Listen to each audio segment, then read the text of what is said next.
So can you see my slide deck? Yes. Great.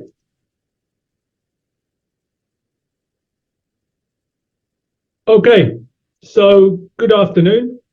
My name is John Browne, and I am a Professor of Health Services Research at University College Cork in the Republic of Ireland. I am also a Senior Editor of BMJ Quality and Safety, which is the journal that published a recent study of the impact of emergency care centralization in Denmark, and the associated editorial, which was co-authored by Dr. Luella Vaughan and I, and which inspired this talk and some others we have given. So in my talk, I will review evidence on the whole population mortality impact of urgent stroke emergency care centralization. In other words, I will not be addressing single conditions or single specialties, single conditions being things like heart attacks. I'll be taking the whole population perspective. So why am I doing that? Because centralization impacts the whole patient population who have emergency conditions, not just the small group of complex care patients where we know it has benefits, such as stroke and heart attack. I will first discuss the Danish study by Flostrup et al., published in 2022. Then I will discuss an Irish study published in 2018 and two smaller regional evaluations from the UK. And these are, to the best of our knowledge, the only studies that also take a whole population perspective on the impact of emergency care centralization. I will then finish by outlining the causal pathways that could lead to harms for centralization. Please note that some of my slides are taken from a presentation given by Dr. Marianne Flostrup that can be found at the link below. So here is the Danish paper we published last year in BMJ Quality and Safety, and this is basically an analysis of the impact of the emergency care centralization program that they have undergone in Denmark using the natural experiment design. So when I present evidence from Denmark and Ireland, I will also try to describe the context of these countries so that a Canadian audience can understand something about how likely it is they could generalize from these populations to their own context. Specifically settlement patterns and population density, as these are important considerations when designing time-sensitive care, as you all know from living in remote parts of Canada. Here you see the population distribution of Denmark, which is clearly skewed to the east of the country, where you have the cities of Copenhagen and Aarhus. The darker colors represent more people. The western and southern parts of the country are much less densely populated in Denmark. Denmark is obviously a very different country to Canada in terms of size and population density. For example, Denmark is only 350 kilometers east to west, whereas Ontario alone is 1,500 kilometers east to west. So in 2007, the Danish National Healthcare Authority proposed a reconfiguration plan for emergency care.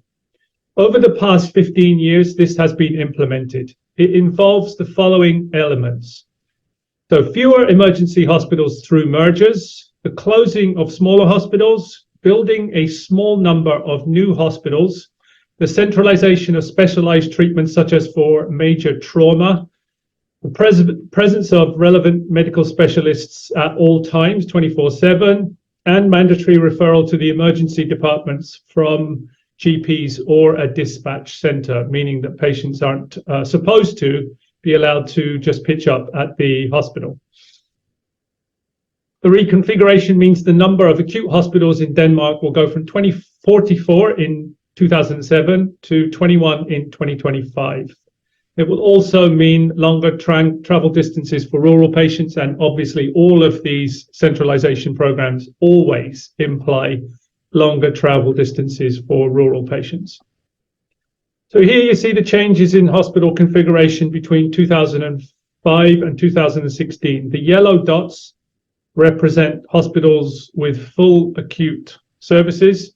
So in this rural southern region, for example, you can see that in 2005, there were 4 acute hospitals, whereas in 2016, there was only 1 acute hospital.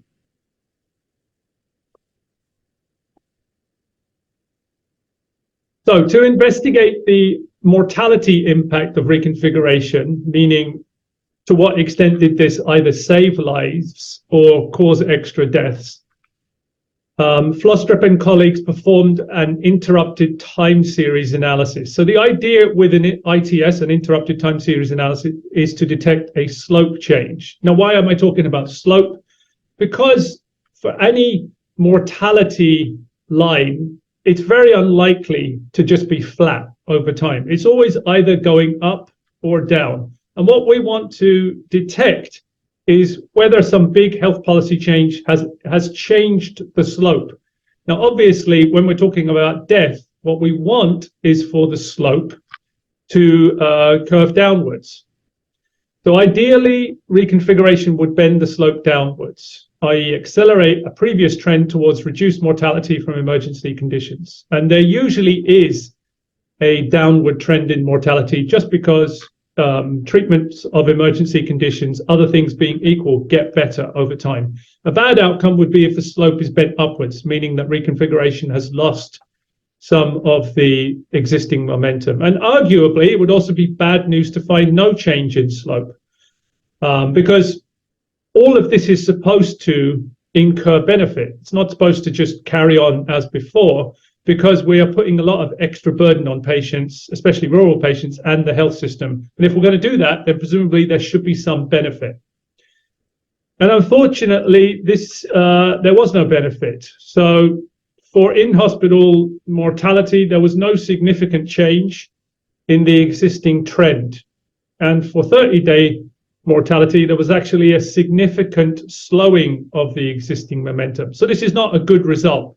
Remember, the main reason centralization is proposed is to make the system safer and to improve patient outcomes. The idea behind centralization is that smaller rural hospitals are unsafe places to receive emergency care, and therefore they all have to be transported long distances to big, fancy urban medical centers where presumably outcome is going to be much improved.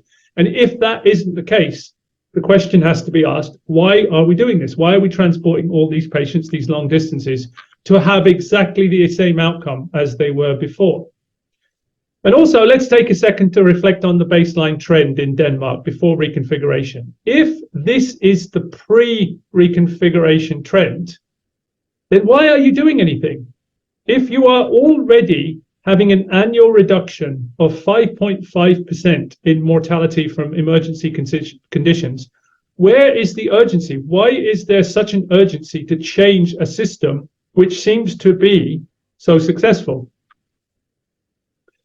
Now, here is the Irish paper, which my team published in 2018 in BMC Health Services Research, using fairly similar design.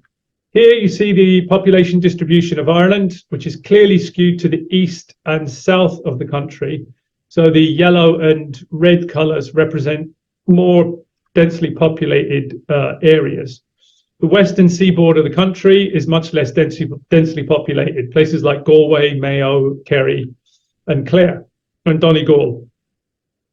For scale purposes, here you see a small rural hospital that lost its emergency department about 10 years ago. And now patients in this area have to drive 82 kilometers to Cork, where the tertiary hospital is located and where I am sitting right now. on Irish roads, this means a 90-minute journey. So here you see the current location of emergency departments in Ireland. And here you see the 10 emergency departments that were lost and downgraded to local injury units, which are only open on a limited basis, usually either 9 to 5 or 8 to 8. These were all closed over the period 2009 to 2013. And our team performed a similar analysis to the Danish study. Here you can see the overall trend in case fatality ratios for a basket of 16 serious emergency conditions, including stroke, heart attack, and major trauma, but going beyond those traditional conditions to a much broader group of conditions which are treated by emergency department physicians. And you can see again, the overall trend is very positive and mortality has fallen by nearly a quarter over the period. However, joint point analysis revealed a significant break in the linear trend around about 2007, which is pretty much the point at which the centralization program began.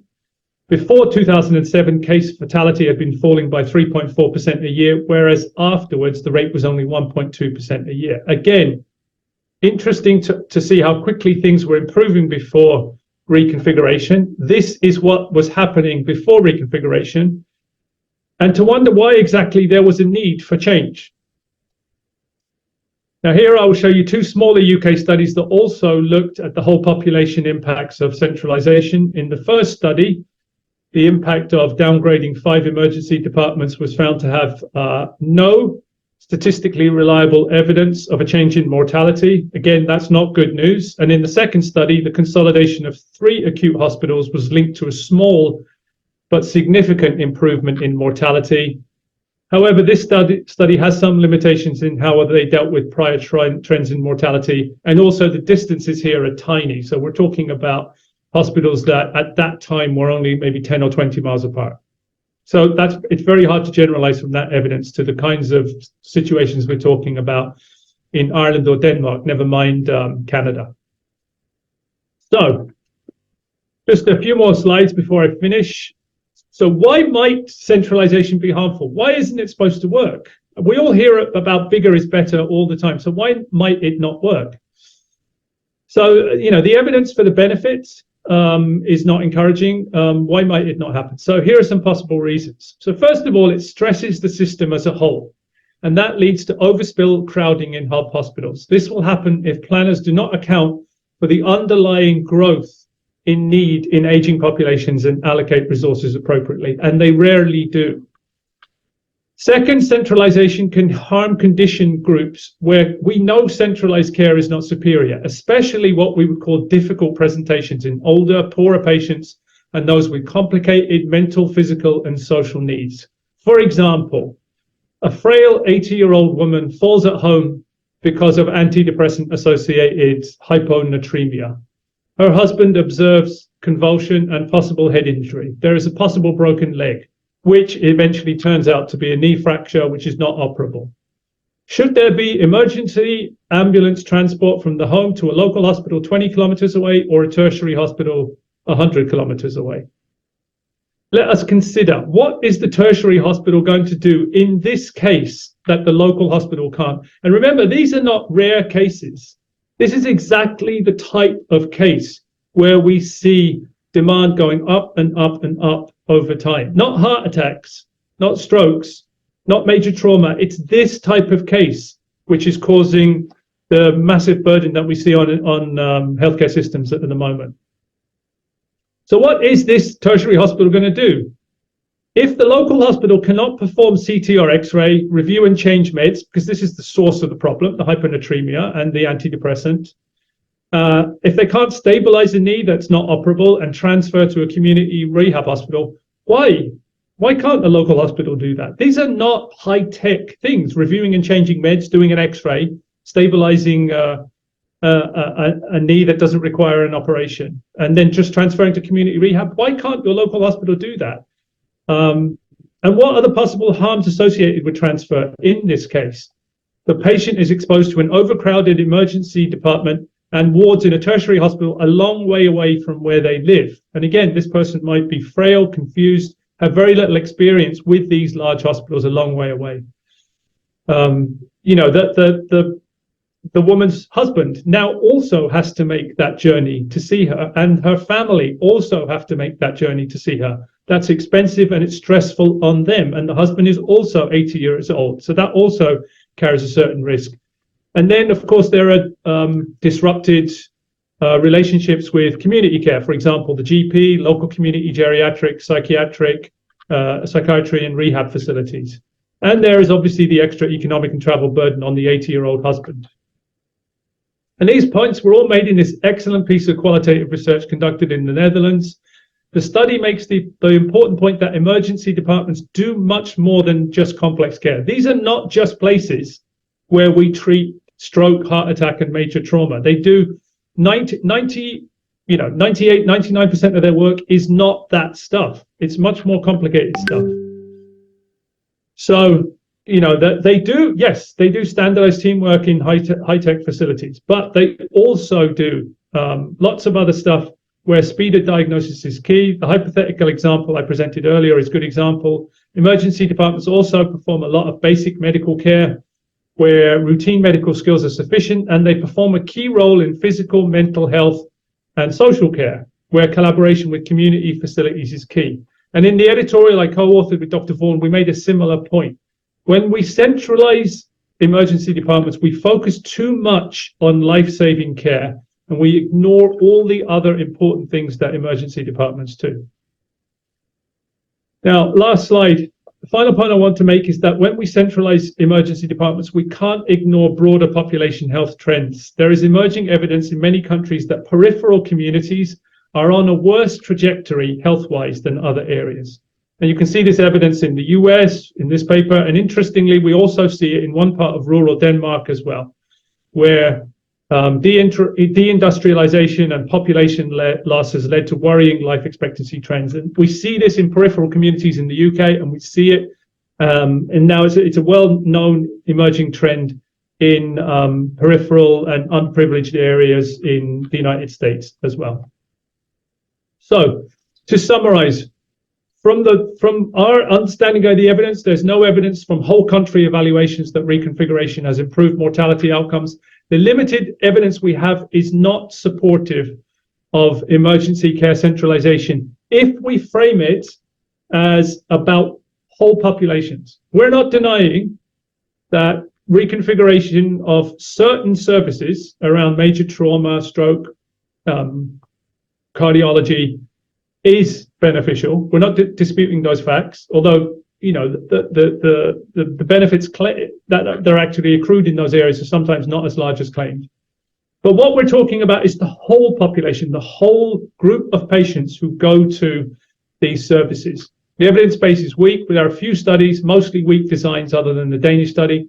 And obviously, it's very hard to map from context to context. So in Ireland, we only have 72. We have 72 people per kilometre squared. In Ontario, it's 14.65 per kilometre squared. Denmark, 137 per kilometre squared. So it's very hard to map from context. It's very hard to map from, for example, the Netherlands, which has an incredibly high population density, over to somewhere like Ontario.